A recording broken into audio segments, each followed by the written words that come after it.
পতাকার passport carry করে বাইরে গিয়েছি, আমি বাংলাদেশের নাগরিক হিসেবে পরিচয় দিয়েছি। এই দেশটা উপহার দিয়েছিলেন 71-এ এই ফজলুর রহমান ভাইদের মতো মুক্তিযোদ্ধারা।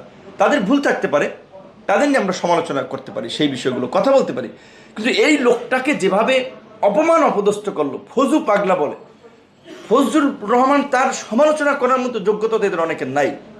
সে যদি ইয়ে করে থাকে সেটা ধরেন তাদের, আমরা এখন তো বিএনপি বলেন, জামাত বলেন, আমরা অন্যান্য পার্টি বলেন, আমাদের মধ্যে তো বসার সুযোগ হয়, আলাপ আলোচনার সুযোগ হয়, আমরা পার্টি ফোরামে অভিযোগ দিতে পারি, কিংবা সংবাদ সম্মেলন করে আমরা ওইভাবে বলতে পারি এই বিষয়ে আমরা বিএনপি যেন ব্যবস্থা আমরা আশা করতে পারি। কিন্তু উনি কোন প্রসঙ্গে কোথায় কি বক্তব্য দিচ্ছে ডিটেলস বক্তব্য আমি চাই না।